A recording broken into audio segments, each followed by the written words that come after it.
Good afternoon, everybody. My name is Blake Shepard. I'm on the Lync team based out of Redmond, and I'm thrilled to be hosting this panel discussion this afternoon about leveraging Lync's ecosystem. I guess we're working at a little bit of a disadvantage, so bear with us. There was no coffee between the last sessions, so if you fall asleep, then we won't take it personally. But yeah, I'm thrilled to be here. Thrilled to have these five individuals with me here today. I'll give them a chance to introduce themselves before we get going into discussion. But let me set some context first, and why are we here? And I think a very concrete experience for me was Monday night when I got here to Las Vegas and went and wandering on the expo hall. It was amazing to see the breadth of partners, the energy, the vitality that was represented there, and then to think that it was just one small portion of the overall ecosystem of Lync, which numbers now over 1,300 Lync certified partners around the world, and then I kind of put myself in the shoes of a customer and thought, wow, this could very well be daunting. To have to think about who do I work with, how do I work with, what's the next step to take given the options that are in front of me, and so we've got this panel discussion today to address that how to get the most out of the Lync ecosystem, how to think about the opportunities that sit there. In terms of what I hope we accomplish in this discussion, I hope we surface some themes, I identify some issues, perhaps have a debate or two along the way. But my hope is that you as customers get a better understanding and have more confidence about where to go next in your Lync deployments. In terms of how we'll run this, we'll have a discussion the last much of the time, but I do want to leave time for your questions and invite your thoughts at the end. So make sure I'll keep kind of watching the clock to make sure we've got that time. And courtesy of our friends at Jabra, we've got some prizes for particularly good questions. So take some notes as they go along.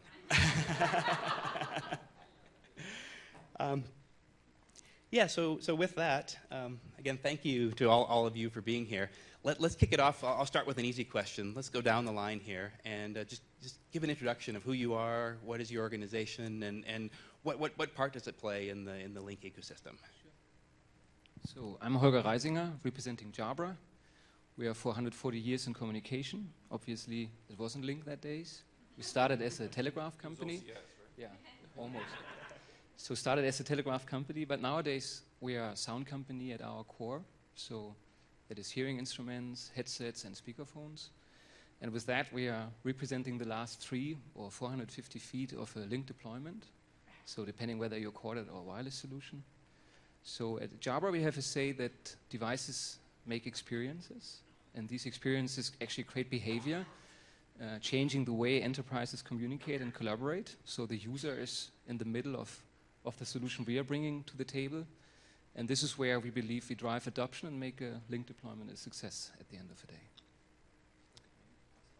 Great. Thank you very much. My name is Percy. I'm the Senior Director of Marketing at AudioCodes, and we're a 20-year-old company that has expertise in voice over IP technology.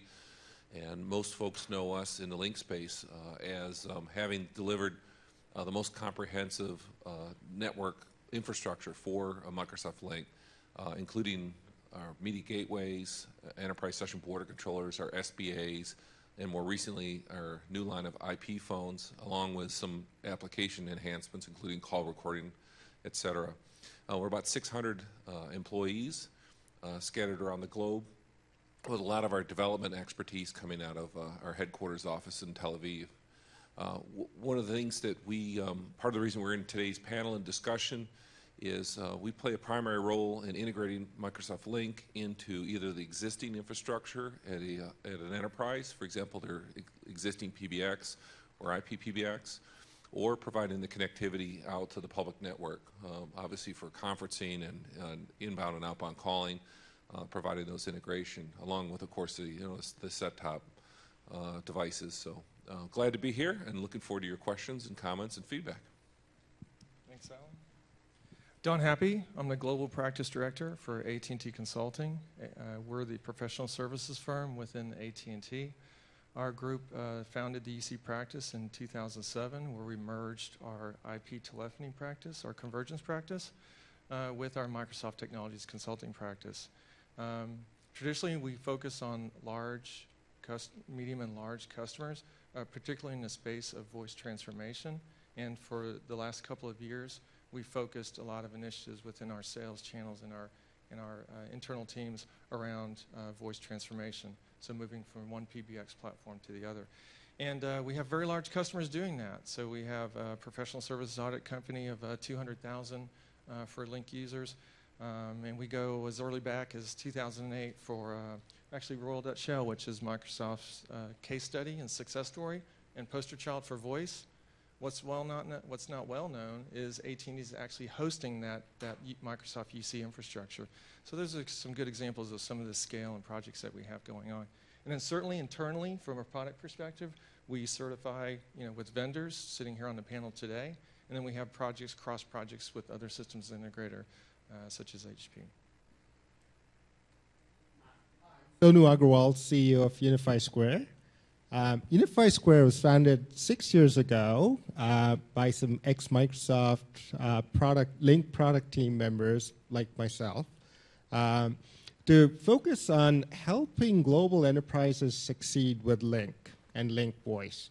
So we do everything it takes to help global enterprises really get Lync right, from a deployment aspect, operations, support, etc. And those are our three main lines of business: deployment and consulting services. There's products and monitoring, reporting, customer satisfaction, and all the operations around Lync, and support. And in doing that, we collaborate with a broad spectrum of vendors across the ecosystem. It's also our mission to empower the ecosystem to help our customers succeed.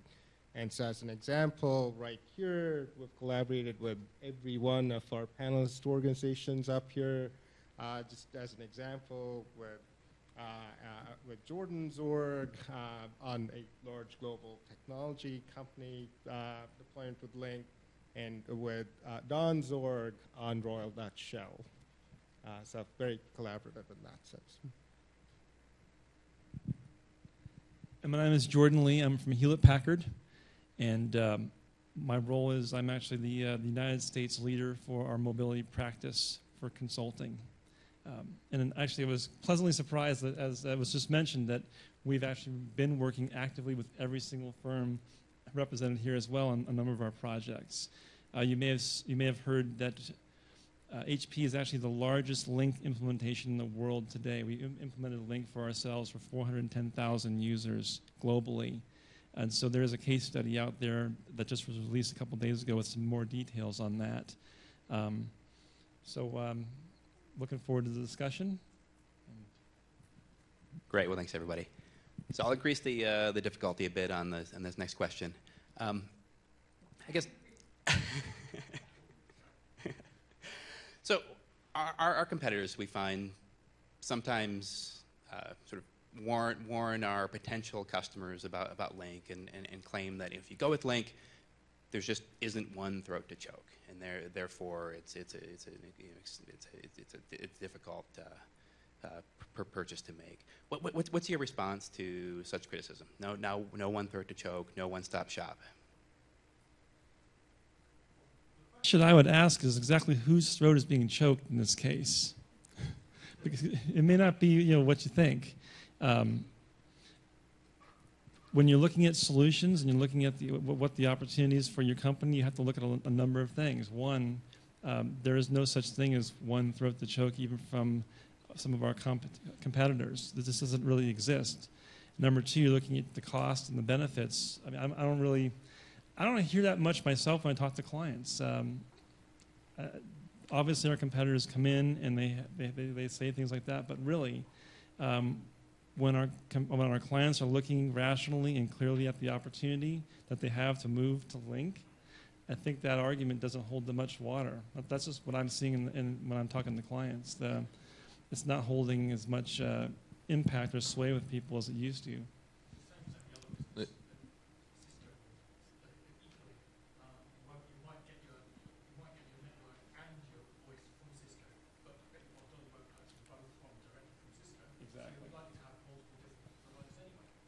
Exactly. History has shown time and time again that when you unleash market forces and competition at a space and fundamental economics, that leads to, by far, the best outcomes for everyone involved, and the customer in particular.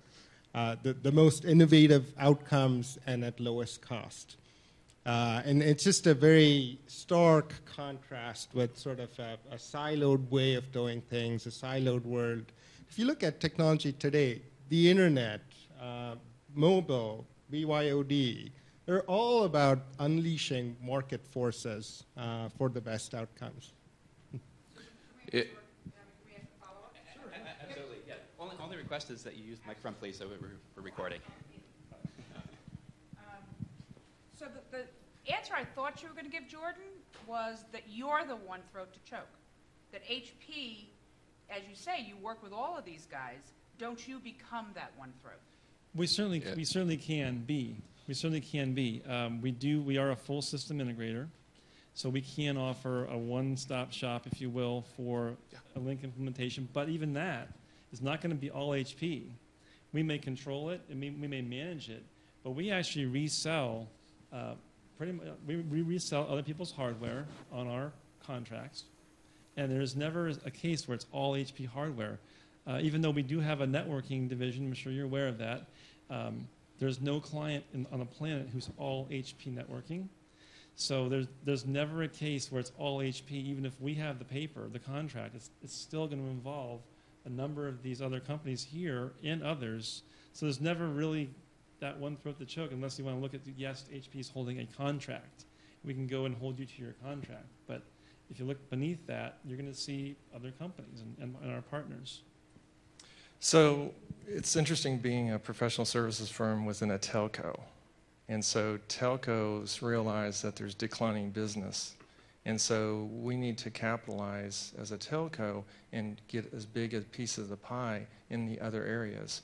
So when I give you the concept of we'll provide you a SIP trunk, we'll provide you the managed Lync application, we'll provide you the MRS router at the site, and then we'll manage the AudioCodes gateway. That gives us a pretty good end-to-end visibility throughout the system, and that way we can provide better SLAs. Naturally, we can't do that for every single customer. Luckily, a lot of our large customers have managed services, WAN, routers, and so we got some of those pies already. Now we're working towards getting the Lync application as a managed service, and then the other attachment solutions. So the one thing the best I say is, and I talked about this in my presentation earlier today, is the partner ecosystem is a beautiful thing until you have a problem. And then the customer becomes a swivel chair. So we know exactly what this question is like, and we're trying to capitalize on that to become as much as possible the throat to choke. And you saw how the linkage of all those pieces are? Well, that's the voice quality on every single one of those linkages. So we try to strive to that. And I would probably add to that discussion that in the telecom world, they only offer one throat to choke, right? In the IT world, you're used to making a decision as a business as, do I want to have one throat to choke, or do I want to have a multi-vendor environment? And it depends on the expertise and the capabilities of your organization. So you could choose, for example, you could roll your own completely and not use an integrator, which would rely heavily on your own skill sets, and you might decide to invest in those skills to have to pick and choose the elements that would make up your solution. Or the opposite end of the spectrum, say, I don't want to build that expertise. I want to outsource all that expertise because it's a one-time implementation. So I'm going to leverage one of these solution implementation systems integrators to create that solution. And then I'll operate it, but I don't want to have to build it. And sort of the metaphor we use occasionally is, if you want to have a pool in your backyard, you could get a shovel and start digging a hole in your own backyard, but you're probably not going to do that. You're probably going to hire it out because you don't mind skimming the pool and taking a swim in the pool, but you really don't want to build the pool. And that's many times is how this kind of situation. So the point is that they can choose that businesses can make a decision between a decomposed implementation or outsourced on their own, when that wasn't possible a few years ago. And it's been and this is one of the key decisions that they're making, and you now have that choice. No, I just want to add to the discussion. I mean, perfectly aware that this question is about system integration and the one point to contact if there's any problem. But from a user's perspective, of course, you appreciate to have choice, right? And I think it's the same for the infrastructure as such. So from a user's perspective, we have seen in the first wave of deployment where everything was about cost, that companies roll out one and the same solution, audio endpoint, to everyone in the organization. But in fact, we are all individuals and we have different roles, and we need to have a piece of hardware, something we can speak into that is really down to our task. So if I'm a mobile worker, very likely I want to have a wireless solution. If I'm desk-bound, I might prefer a telephone or a corded headset solution. So you have to offer this choice to the users in order to really get adoption of your solution. So from a user's perspective, definitely having choice is a beauty and it's an advantage. There's a comment. We try to repeat it, yeah. If you want to do a full end-to-end solution, which is not only telephony, your network, your WAN, net LAN, it's also PCs. They are a major cause of problems. Also, then do you manage these as well? So there's so many facets to it. It's very difficult to have one single place, one single customer vendor. Yeah, that's very true. And just to build on the point, I mean, we were talking about the one throat to choke. I mean, I have heard of cases where a company will come into one of our clients, and their recommendation is that they pretty much rip out their entire infrastructure and replace it with their new infrastructure rather than working with what's already there. And when you're looking at Lync deployments, you're rarely seeing that. It's usually iterative. You're doing a pilot followed by a phased rollout. And so that implies integration, and it implies retention of some of the existing infrastructure for some period of time. So the current economic crisis that we've got, people are not just going to replace everything. It's absolutely an ROI calculation, and you're going to reuse the existing equipment, but manage it with that as well. Exactly, and then over time, as you're going through your phases, you can make intelligent decisions as to what changes you want to make. And as Lync becomes more ubiquitous, you're going to see changes in the network, in the devices, and everything else. But coming in and saying all this stuff has got to go, I just don't see very many people signing up for that. I agree with Jordan. It's a voice transformation, and the business decisions are incorporated in that. So in the case of the large professional service and audit firm, there was recent investments in some PBXs, so we're integrating with those, and then we're capping and replacing others' legacy, the pain points and the cost buckets, as we call them. And one of the points we mentioned in a casual conversation before we got started is, in the past, when you bought from one of the brand names, you didn't realize you actually were buying a solution that had already been pre-integrated, right? Because most of the manufacturers today, OEM, a lot of the equipment or the underlying technology, we've provided that technology in many cases that's been rebranded and sold under those other brand names. Well, the reality is now the new situation is that those brands are exposed, whereas before they were painted over, had a different logo on it. But it was the same technology that today you can buy under the original manufacturer's brand name. So the reality is that you thought you had one throat to choke, but the reality is it was actually multiple vendors providing the solution in the first place. Great. Well, thanks, everybody. So I think what I want to do now is build on something that Sonu said before, and that is that in the Lync ecosystem, there are market forces. In the Lync ecosystem that is best of breed. Well, inherent in that model is competition.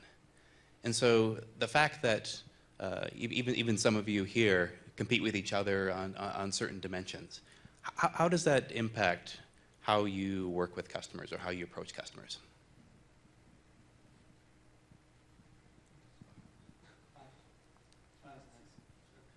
Philosophically, we think this is a large space. It's a major. We think this is a huge space. Voice transformation. It's a huge mission, and having more participants in that space from a vendor perspective sort of validates the space and pushes everyone's boundaries, if you will, in terms of innovating and delivering and so on. So net, we think it's a good thing. It's just a natural order of things in any space that's complex and big, that there will be many specialists, and you want the best people, the best vendors, the best jobs, and that all of that needs to come together. And I'll stay in that theme of innovate and offer customers other capabilities other than just the Lync platform to advance your solution. So on the booth at AT&T, we have a product called Toggle. And if you have a BYOD strategy, IT's left with having to grapple with the challenges of BYOD. So in the case of Toggle, it allows you to virtualize the mobile device so you have a personal persona and a business persona. And that way IT can manage that business side of that persona. So it's these add-on value-added services that we can add to our Lync deployments that can make a good value proposition. And then we think about the deployment and how can we help customers more strategically deploy. Because you would probably want to spend more time focusing on end-user training, business adoption, communication-enabled business process. So let us roll the trucks to install the AudioCodes gateway. Let us roll the truck to have ABFS, AT&T Business Field Services, do MACDs on the gateways and the phones, and then let AT&T even offer you not an OpEx model including the Lync infrastructure, but we can give you an OpEx model on the AudioCode gateways. We can give you an OpEx model on the phones. So we try to do a lot of things that differentiate us on our Lync deployments. And we made a strategic decision a number of years ago to take the expertise that we had developed in the gateway technology and spread out horizontally so that we could deliver many of the different elements that are needed as part of the deployment with the intent of making it possible for someone to have a homogeneous platform that they can run Lync on top of when it comes to the network infrastructure. And it's taken us a while to moving to session border controllers and survivable branch appliances, et cetera. But the key strategic advantage then for the consumer or for the customer is that they're able to learn one family, learn one set of support procedures, learn one set of management systems, and make it consistent across the board. And that dramatically reduces the complexity of managing the overall solution. And I think that's the goal is that there's a software platform and a hardware platform, and that's very familiar for most IT buyers today. They're used to buying a hardware platform and buying software and having the two environments to work in. I'm losing my voice. It's my Vegas voice, and my apologies. And I just want to touch more on your question about competition. I think most of us, just as kind of Americanism, is that we like to see choice. And when there's competition in the marketplace, and when our clients have the option of choosing a number of different partners or vendors in a specific area, I think we're all rejoicing. Because that means, one, it's a healthy market. Two, there's choice. And three, that tells me at least that I'm operating in the right space because there's interest in this space. People are obviously seeing opportunities. Companies are seeing opportunities, and they're coming in with innovative products. So I think everybody wins in this scenario. When you don't have competition, when you're talking about a closed system or a closed solution, to me, that stagnates. That's one throat to choke, but that's not the other guy's throat. It's not where you want to be. The competition really, we talk about open stack and open source and all the rest of that, that's all about competition and letting the best products kind of bubble up and having choice. And that's, to me, very positive. And we look at that as a positive. That our whole, HP's whole movement in the last few years has really been towards open. We're trying to not lock people into our things, and we don't want to see other people locked in either. Yeah. So there's, you have a... I got a related one. I mean, I just wonder, to some extent, the first question and second question are related, which is, one throat to choke. It's difficult. There are so many in a lot of different areas. And then there's this co-opetition question, and if everybody gets along, then that's great. And to some extent, it's a bit of aligning the right choice so that if the vendors are really not overlapping in terms of functionality, then they can cooperate more effectively than if what you're buying is not sort of lining up. So in fact, here we have sort of, in fact, this is sort of a suite for an enterprise, because you have endpoint, and you have a gateway, and you have network providing professional services, and you have monitoring and health check, and then you have system integration and global support if you want a second source on some of that. So so sort of here you have an aligned complementary. If instead we had chosen, say, for endpoint Plantronic, right, or we'd chosen Sonus, we might be hearing sort of a different song about Coopetition and how effective is. And so I think to some extent you have to decide how well aligned the team you're bringing in is. And one of the things that Microsoft, I think, could do, and I don't really know what the solution is here, but when I look at the catalog, it's really undifferentiated. It's extremely hard to tell sort of who really has experience working in an ecosystem together. Or perhaps there is such a thing, or perhaps we should think about developing such an ecosystem. I mean, HP does have the ones that they support. But just sort of a continuation of this question rather would be, how does one approach, as an emerging sort of ecosystem, a model to solve both the throat to choke and the suite problem and the alignment of cooperating vendors? So we published a white paper on strategic planning for unified communications, and one of the statements in there is reduced to a strategic number of suppliers.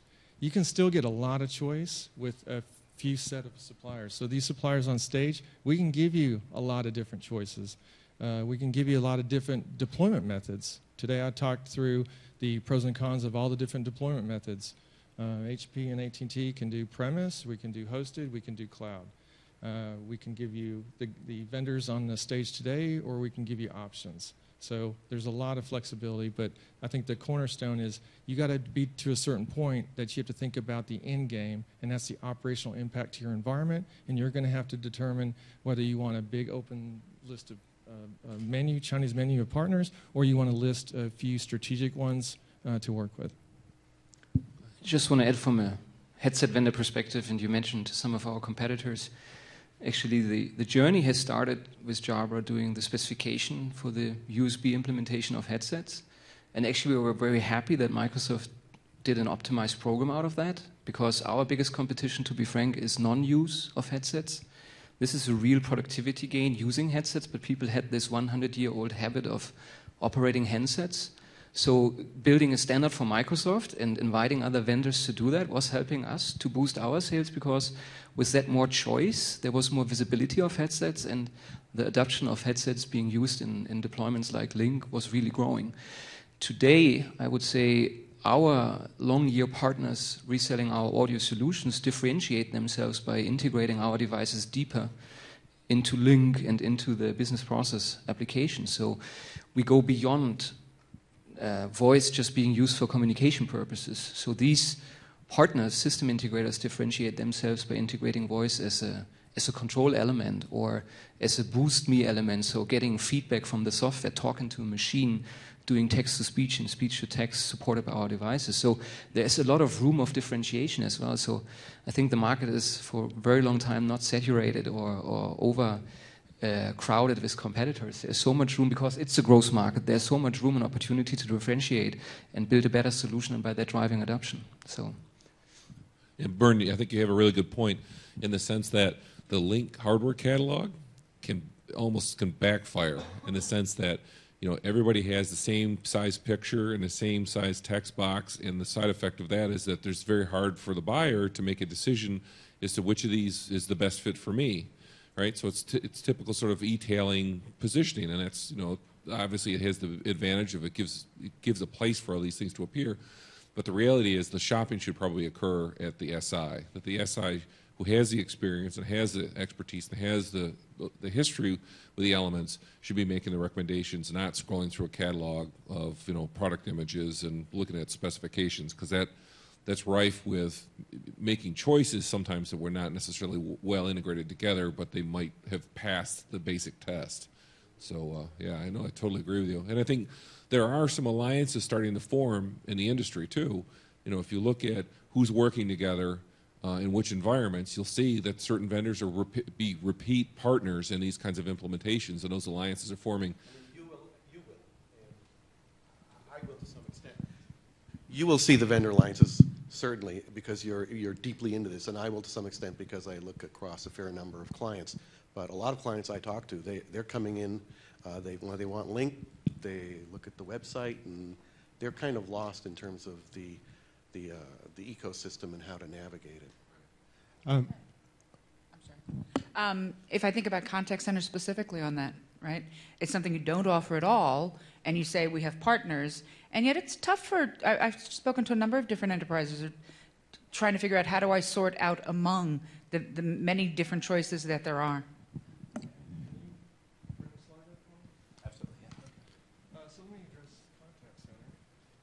And so in the theme of AT&T try to doing everything, so this is Burlington Northern Santa Fe Railway.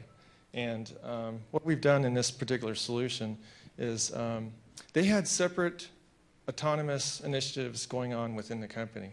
So they have a Genesis, they have an RP for contact center. That was one initiative. They had a Lync 2010 upgrade to 2013. Very robust team of professionals there. I mean, some of the smartest Lync talent in the industry with that BNSF team. And then they also had a 213 PBX voice transformation project that they had to grapple with. And then on top of that, they had Microsoft Office 365 that they were looking at and evaluating. So what we did is we worked with them to bring all these projects into one strategy and unify the strategy. What we provided is a hosted Genesis solution that is integrated with IMR Presence with Lync, and then we provide a SIP core into the single application stack, providing SIP for both Lync and Genesis. And the nice thing about Genesis, you have an option there. You can anchor that on Lync, or when the contact center teams are concerned, then you can do a direct, yeah, absolutely. And then we obviously high availability. And then from a partner ecosystem, you see that some of the logos, but out in the field, we're using AudioCodes gateways. And then we're starting the evaluation of devices, so Jabra and other devices for this environment. And a lot of the vendors on the partner pavilion, we're starting to evaluate those, and we're mapping those to personas. So the personas within the BNS environment will drive the type of device that they select. So that's a good scenario of what AT&T can provide from a fewer strategic vendors. Yeah. Also, another perspective on your question there. In any space, in any sort of well-defined space, there's sort of an ideal number of competitors you want in the space for the best dynamics to occur. And that ideal number tends to be about 3. Could be 2, could be 4.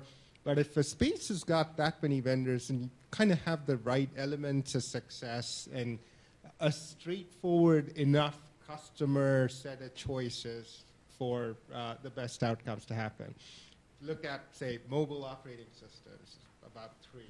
Servers, high-end servers, about 2 or 3, and on and on. And I think the same principles extend to Lync. If you look at devices, you look at the gateways, you look at contact center systems, there's a manageable number of partner choices in the ecosystem, and I actually see Microsoft's invisible hand in cultivating that system the way it is.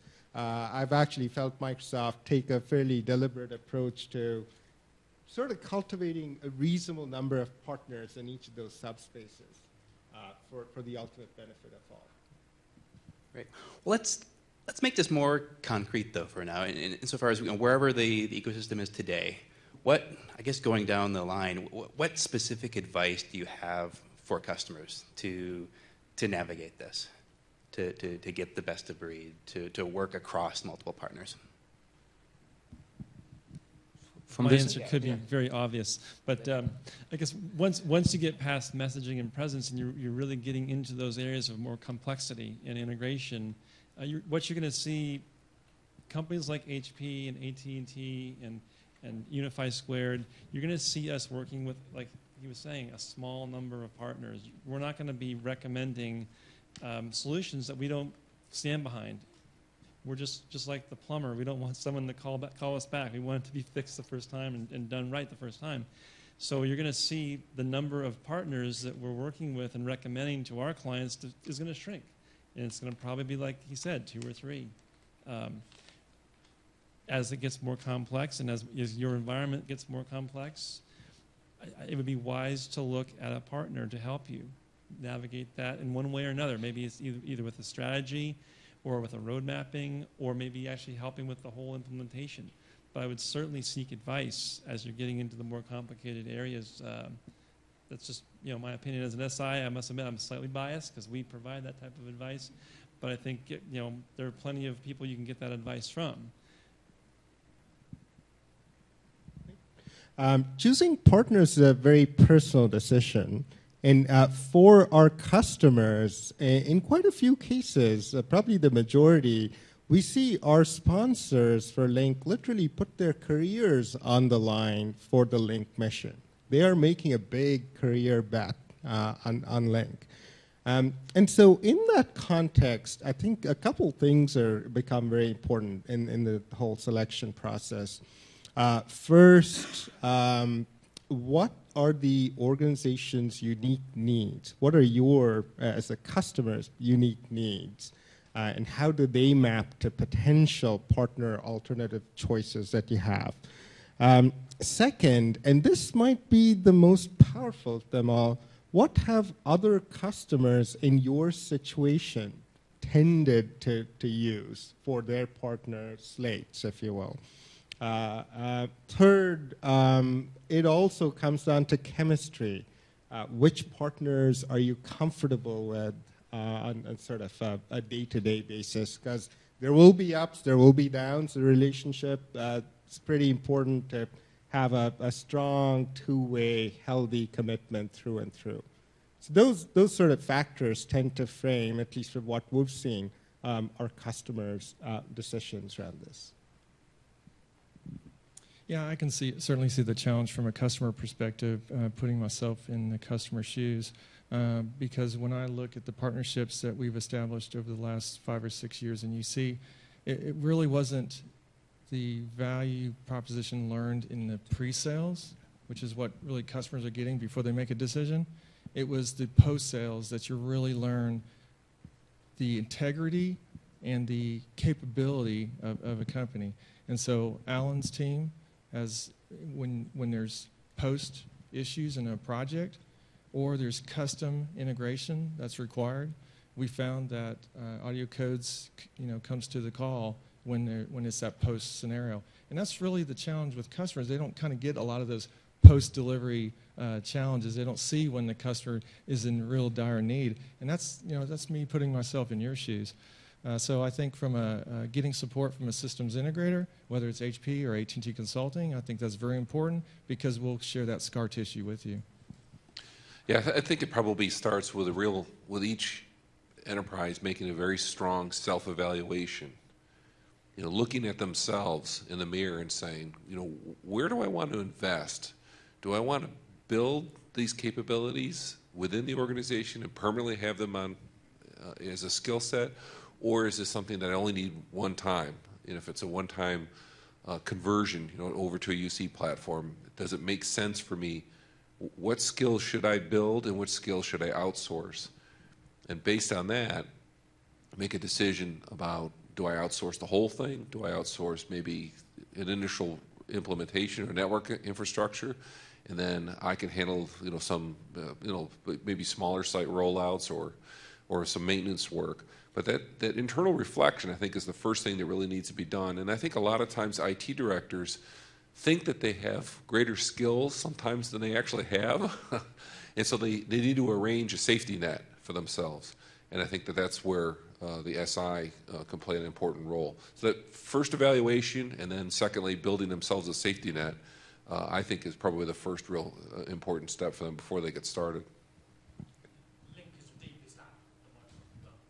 There's so many different levels to it that it's very difficult for novices to get to grips with every single element and every single area. I've seen some nightmare solutions that have had to unpick several issues around it to get it back into good shape.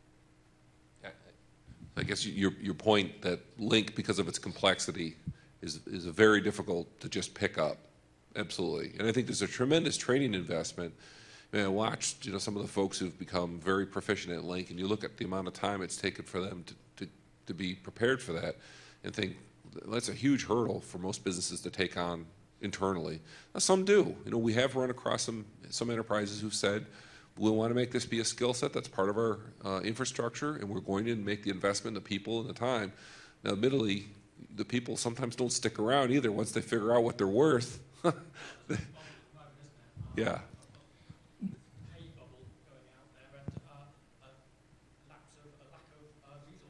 And I think there was a false sense of ease and support. So when the IAM and presence deployments went out, they went out gracefully, beautiful, and then respectfully, Microsoft was saying VoIP as you are. So, it's going to be easy. And to Jordan's point, when you get to the conferencing pieces and the enterprise voice, and then you potentially looking at integration and integration with contact center, that's really where you start to realize it's a lot of complexity. Lync touches all aspects of your infrastructure: QoS architecture, LAN, WAN, wireless infrastructure, wireless density studies. It's endless on all the steps that you have to make sure that's addressed in a a voice transformation project. You've got an IMP internal platform. To deploy that is easy. Yeah, it's a false sense of security. And off you go. Absolutely. It's the other two main areas: the edge functionality, PSTN functionality. That's where we need to have help. Really. Agree. And you need a contract with one throat to choke. Few strategic suppliers. There's never one throat to choke. I agree with the panel. So, but the last 10 or 15 minutes of the discussion, it sounds to me like we love the complexity also somehow. So from a user's perspective again, the most important learning I had, and I have seen bigger deployments since 2009, this is where we saw really bigger rollouts of a couple of thousand users. The ones that have been really successful have been those where you have involved HR and people who are responsible for organizational development and guys who manage the facilities, and not just make it another IT project in your organization. So getting the users very early in and asking, what is it from a business perspective? What's our objective? What do we want to achieve? We want to increase productivity. We want to really leverage all our investments we have made in the infrastructure. If you take that angle, if you start planning from that perspective, definitely you have a good chance. Still, you will end up with a lot of technology challenges, but you have a good chance to meet the requirements of your users. So that's the biggest learning we have, to give them a voice and include them very early in the planning process, and give them also choice in the very early planning process, and listen to them, and then build on that feedback, build your infrastructure. Yeah, so learning is not just technical learning, it's about the softer approach as well of deploying and onboarding businesses. A good example of that is, as much as we'd love to have all soft phone onlys and save cost of soft phone, the reality is once you get out into the business, you find that there may be a labor contract that requires a certain phone, a hard phone, or a phone feature set, for that labor contract. So even soft phone, it would be great to do, but once you get out into the field and engage those other team members, you find requirements like that may drive a hard phone. Well, I just have one more question before turning it over to all of you for the last several minutes. And that is, yesterday we heard Gurdeep in his keynote talk about this notion of universal communications as the new UC. I know it's only been 24 or 30 hours, something like that. But how do you, what extent have you internalized that at this point? Where do you see the partner-led innovation coming as we kind of expand this notion of UC? So I must really admit, when I heard universal communication for the first time, it was like a contradiction, because I thought we were all trying to unify everything.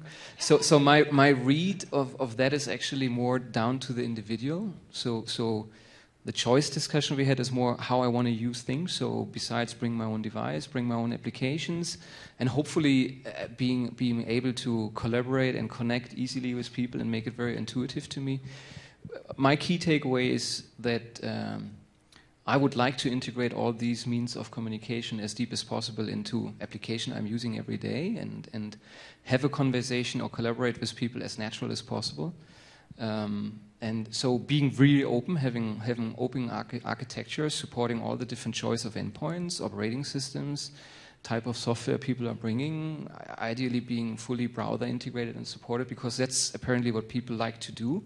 They buy devices where they can browse internet content, and if communication is an element of that, that's definitely something people embrace and appreciate. So that's how I look at it. So universal in terms of having a common denominator, devices people love to have in their pockets, and then applications they primarily use, and hopefully then the communication collaboration piece is a layer that is just underneath it, supporting me. It's the way I look at it. Yeah. Well, it's funny because I was very torn.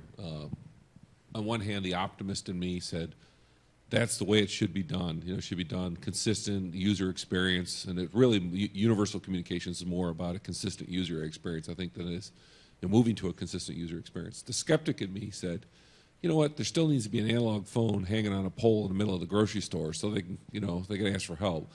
You know, a $500 phone in a store clerk's hand does not make sense, right?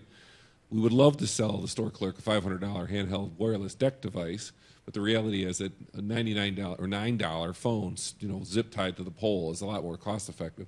So there's a little bit of a reality sort of skeptic dose that came in as part of that. So the user experience, I think, the vision of the user experience is a beautiful dream. The reality is that the actual use case sometimes is much more simplistic, much more concrete. So I think that maybe stretching what the definition of universal communications to include universal, meaning very simplistic sometimes communication, is something we just need a dose of reality as we move to this. But I applaud the vision, but there's a lot of steps until we get to the end of the yellow brick road. So let me give a couple examples of how partners can innovate. And let me give one that's internal, and then I'll talk about one external. So in the area of innovation, AT&T product is very good at what I call taking notes from the field. So they take back the consultant SI work that we're doing with our large customers, and they look to add either new products or capabilities in the feature set. So a lot of the feedback that we gave back to internal AT&T was this complex scenario of integration of video conferencing solutions. So what AT&T product did is develop the virtual meeting room for Lync. That way, a external user can come into your Lync infrastructure and integrate via the virtual meeting room. So I encourage you to go look at that product on our AT&T booth. And then with a vendor, working with AudioCodes, doing customers the size of Royal Dutch Shell. The professional services audit company is 200,000, mixed bag of PBXs. We found that there were certain needs for voice transformation. So we actually worked with AudioCodes on a specific timer to implement that timer on a gateway to allow a short duration of legacy voicemail integration so we can transform over time. And then we're working with AudioCodes on a pretty significant gap. I'm not going to talk about the Lync gap here today. It's not talk about gaps in the product, but there's a pretty good gap in the industry for this feature capability, and we're talking to AudioCodes product about bringing this to market because we see it across market segments. So healthcare needs this scenario, manufacturing needs this scenario, and we're looking to innovate with our partners as well.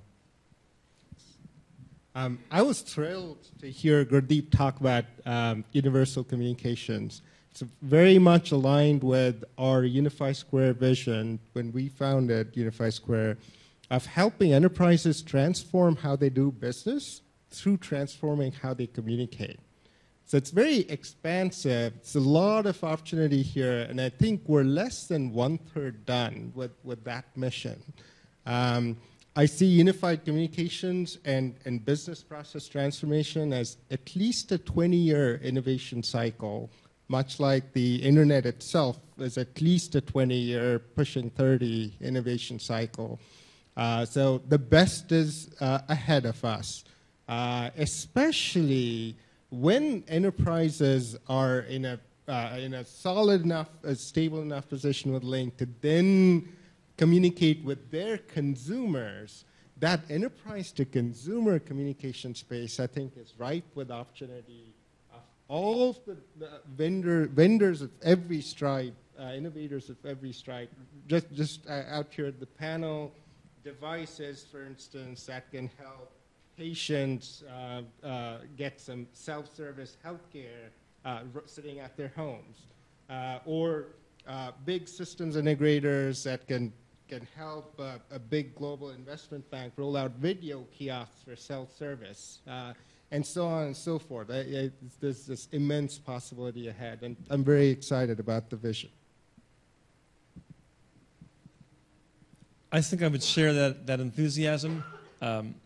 Interesting, though, I think human nature will be the one thing that slows that down.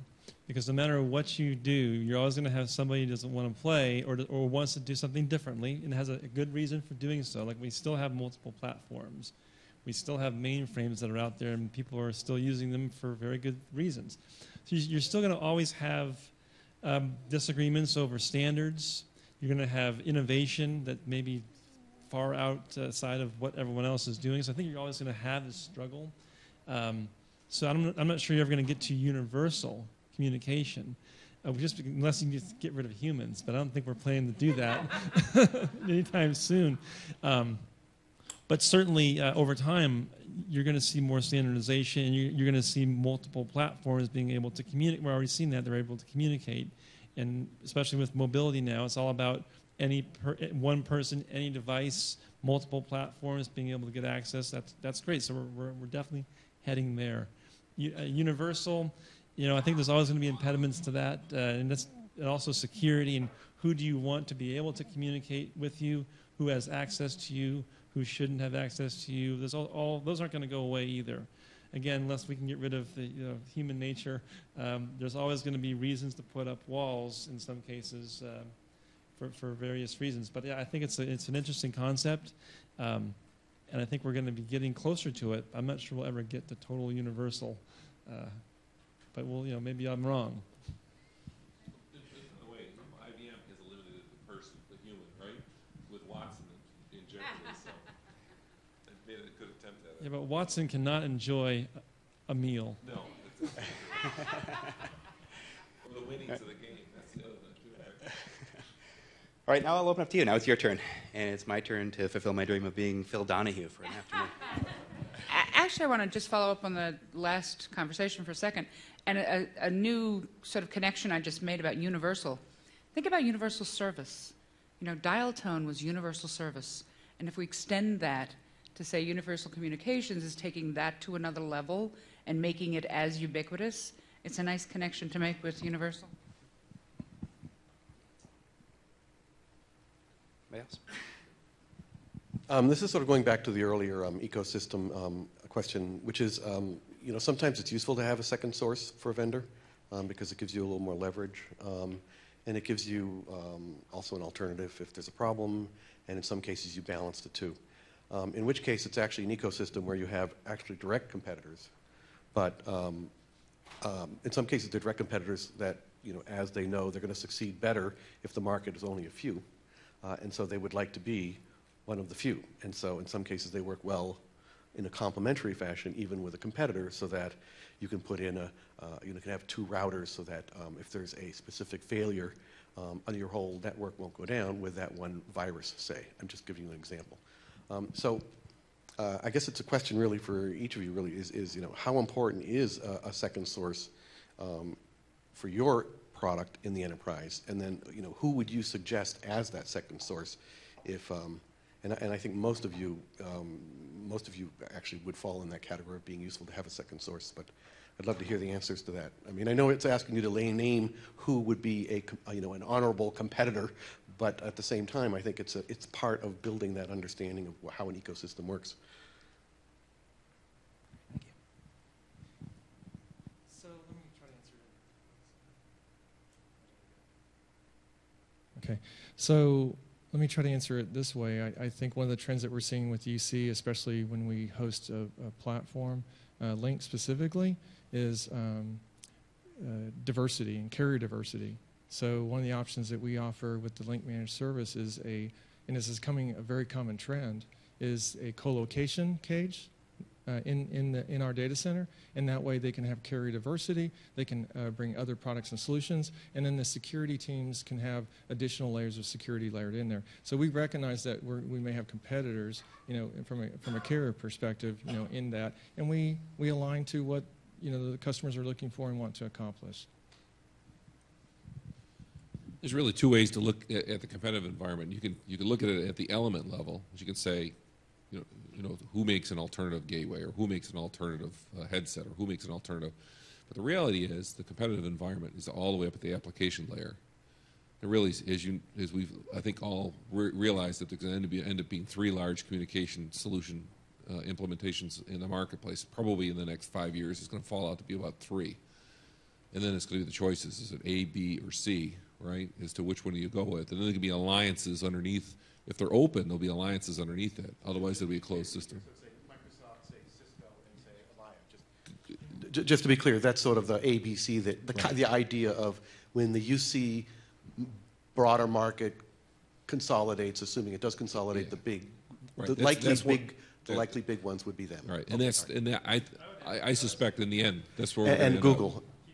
Yeah. Okay. Right. Yeah, And, I wasn't sure Avaya was the third. Yeah. Okay. Okay. So the side effect is, you know, not to get myopic and start to look in terms of, you know, who's an alternative for this, you know, headset or handset or whatever that, but instead look at the big picture and say, all right, you know, which of these 3 big platforms am I going to focus on, and then choose the best of breed in those platforms and depend on the SIs and their experience. Really within the Lync context for you, AudioCodes, would you recommend? This is, I understand what you're saying, but actually, unfortunately, it's due to competitive forces, we're seeing very little coopetition at that top level. Okay, so companies do generally feel obliged to sort of pick one of the horses and sort of line up, and then they line up their architecture around it.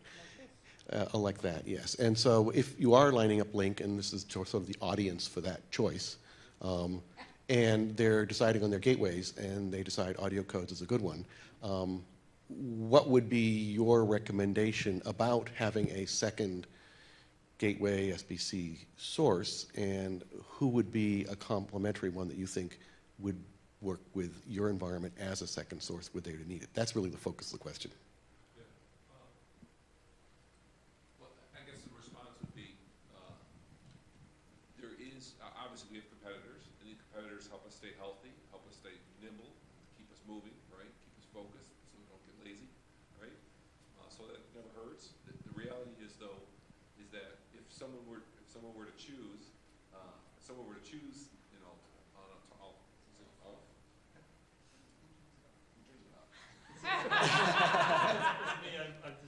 you're like the guy at Starbucks. You're like the guy at Starbucks who closes the cream, aren't you? I knew it. You were the guy at Starbucks. I blame Jabra and I blame Lync because now I mute because of the increased. You're muted. Yeah. Sound. All right. Mute everything when I'm not talking. Wait, what were we talking about? Yeah. No, right. So anyway, obviously our competitors, obviously there are, excuse me, there are, you know, clearly some competitive gateway platforms that are out there, and they keep us nimble, and they keep us on our toes, and they help us innovate because, you know, they come up. All right, I'm not going to name them. It may be that your position is that in the gateway arena, Right. you have a stronger solution if you have a single gateway provider. I don't know, maybe that's your position. No, and it's. I don't think it is. I think, like with all businesses, you need to have a good, strong competitor to keep you on your toes, right? So I do applaud having good, solid competition, and this is true of any element within the network. The key is when somebody starts to make choices is if they decide to have a mixed environment, they're making a cost choice that sometimes is more complex than just the cost of the elements, because it's the duplicate training, the duplicate certification, they don't have the buying power because they don't have, you know, they have not consolidated the purchasing. So there is a cost sometimes that they don't realize that they're sacrificing when they choose a multi-vendor environment. So honestly, I think it's wise if someone wants to pick a horse to stick with that horse. Now we prefer it to be our horse, but I understand people choosing the other horse. And that's fine, and the competition is good. And having 2 good, healthy gateway vendors in the marketplace is a perfectly reasonable thing to do. So that's my expectation. I can see that. And you'll notice I colored it. I can see that work in the SBC scenario, and then the SBAs how you feel. But mixing SBAs is probably not a good idea from the management structure. But we do have customers. I'm not going to name the other vendor, We do have customers where we deployed a different SBC and then used a different SBA. But I don't think I can name a customer where we had a mix and match of SBAs in the field. Just want to say thanks for your questions. You're the proud owner. I was going to say, give him tribute. You get one as well. Yeah, you know what? We No, can you get don't one. want it? All right, all right. If you have a question, yeah, back there. I have a variation on Bert's question. So he was talking about vendors. So don't pick vendors. And Sonu, you're a captive Microsoft. So more of the other folks, especially the consulting, it's not so much vendors, but there's a difference in generation. I like what Sheila said about universal service. That was dial tone, but universal communications could be a much richer media thing. So you're making a business model or a technology bet, and arguably Microsoft or Google are further ahead than, say, Cisco or Avaya. So could you just comment on that kind of bet as opposed to you multi-vendor? That's a safe thing to say, but what kind of, how is this stuff going to evolve, and what bets are you going to make in terms of your investments? Oh, like big bets for AT&T? Or big bets from the panel? So I think I talked a little bit earlier about AT&T or carriers in general. You know, we have to innovate and create new capabilities because the wireline business is declining. So we have to have new capabilities to replace lost areas of revenue. So we're certainly going to innovate in that space. From a voice perspective, certainly Microsoft is giving us new channels. We have decades and decades of voice transformation experience with other vendor platforms. So this is really a new opportunity for us to continue our good work and our good business to help customers with those voice transformation on a new platform. So we're maybe even going back to the large, like an automobile company where originally it was one vendor platform, and now we're going back for a Lync infrastructure for voice transformation. So it's kind of full circle for some of the stuff that we do, and then it's new and innovation for some of the new stuff that we do, and it's all about creating that or revenue generating focus in front of us. And to talk about the big bets for HP, we actually have defined 4 big bets, which are really what we're seeing for the future. One of those is mobility, and that's where I focus. The other one is cloud. The other one is big data. And the other one is data center transformation. So if you think about those 4 big bets for HP, there's an underlying kind of theme there, and the theme is that the entire infrastructure for IT is changing. Big data implies that more and more data is coming in from many, many more sources, most of those mobile sources. So that's big data. Mobility obviously implies that you're dealing with, you're enabling and you're dealing with mobile devices and people whose work and their data collection is becoming much more diverse across multiple platforms. Data center consolidation is talking about the same thing. How is the data center supporting that movement? How's that happening? So it's, our big bets as a corporation are really implying a total change over time in the entire infrastructure and how it works. And we see Lync doing for communications what PCs did for computing 30 years ago. It's a pretty fundamental transformation. In terms of big bets, one big bet we're placing is the way enterprises and consumers are going to communicate 15 years from now is going to be fundamentally different, fundamentally transformational. Today, that communication is too transactional, it's too expensive, and it's painful. When was the last time any of us loved calling our airline about our reservation coming up tomorrow? All of that's going to radically change the end user experience, the relationship, the longevity of the relationship, the productivity of the relationship, the innovation that spurs. And I think underlying that fundamental shift is going to be a lot of things that Jordan just talked about. Innovations in the cloud, the data center, and how all of the information flow is managed to make that transformation happen. Changing tack slightly, we've spoken about a lot of the core things around Lync as a product. what traditional type of voice and PBX technologies that you think are going to be adopted by Lync, like contact center and those sort of things? But then also, what do you see as a big potential for generating new parts of the ecosystem that maybe traditional telephone systems wouldn't easily adopt, whereas Lync can? Make sure it's turned on. Thanks, Steve. I was going to reach over and shut it off on him in his lap. No, just kidding. So a couple of areas, I think. First of all, any of the business process application enhancements, I think that's an area that's just ripe for development by a lot of the SIs and some of the development partners. And I think the API access is really going to open that up, especially some of the Java stuff that we saw in the keynote yesterday. Things pop to mind like, how cool would it be if I set up a conference call with somebody, and when they join, their LinkedIn profile pops up in a little window? Just cool things like that to just fly through my head. CRM integration, absolutely. Contact center is an obvious one. I would expect Microsoft to have really developed integration between Lync and Dynamics. Yeah, integration between Lync and Dynamics, absolutely. Yeah. But I think there's a whole ecosystem that will evolve of software application developers who will write applications on top of Lync. The contact center guys are just getting started, but IVR, alternative messaging platforms, beyond Exchange, all kinds of, business productivity, web app applications, all kinds of and so there's a whole ecosystem I think is yet to sort of evolve that will grow out of that space. And it's going to be pretty interesting. And they're going to come up with things that you never could have dreamed of and enhance businesses in ways. Starting to see the start of that. Have you got any knowledge or understanding of some that are really quite cool at the moment that are really taking off or about to take off? That would be interesting to see.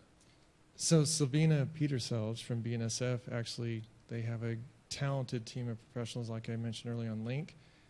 They didn't need to relinquish that infrastructure. They're relinquishing that infrastructure to focus more on what you guys are talking about, focusing on end user training, focusing on business enabled communication business process. And then on the slide earlier, down at the bottom, we didn't really talk about it, but the CRM was a component of hers to reach out to the business. So it's down there in Cloud CRM. Now they're able to focus less on PBXs, servers and data centers and Lync, and they're focused on that type of activity, which is the business value proposition to their customers. She doesn't even want to have Genesis and Cloud CRM. She wants one. She wants that to be one thing.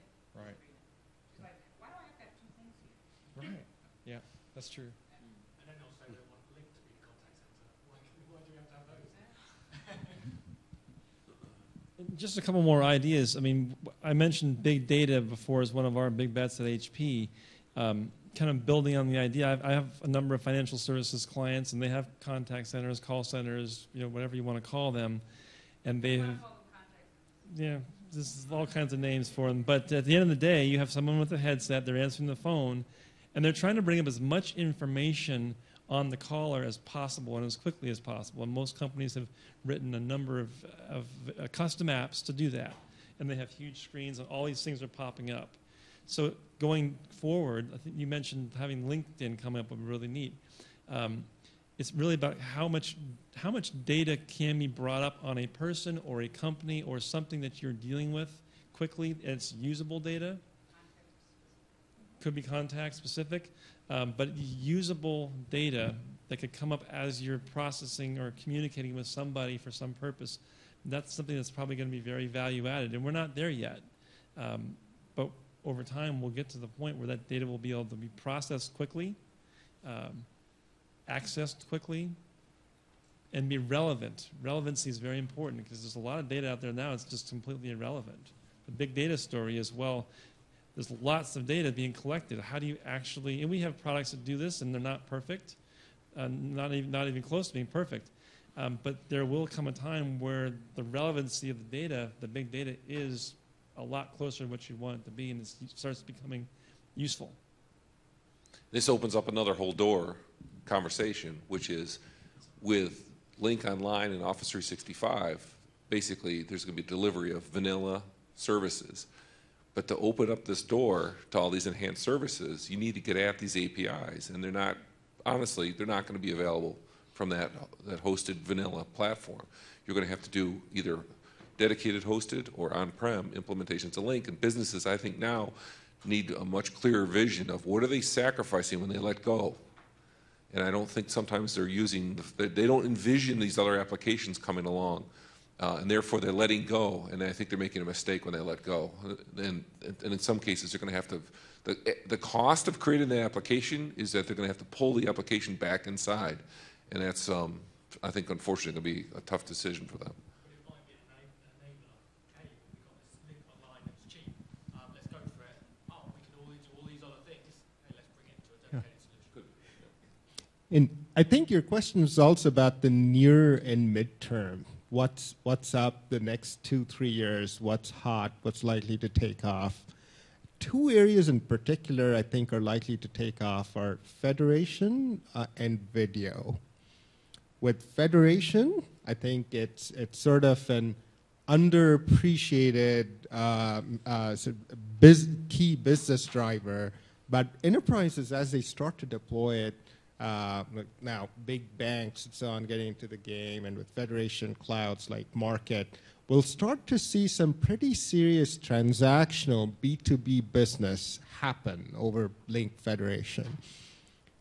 The other area is video, where with Lync Room system, I think we have a huge game changer in how enterprises can access video and the ease of accessing video and relative value to relative effort. So I think I see that as poised for liftoff the next 2 years. Going back to the first one, I think that B2C is going to be the Skype integration. That's going to have a lot of impact. Right. Well, B2C, Skype, looking ahead, that seems like a good way to wrap things up. I think we're officially out of time, but thanks to all of you for being here. I really appreciate that. I'm going to give you a quick round of applause. And thanks for all of your questions. I'll stick around for a few minutes. I don't know if these guys have extra time, but we do need to wrap up here. So thanks.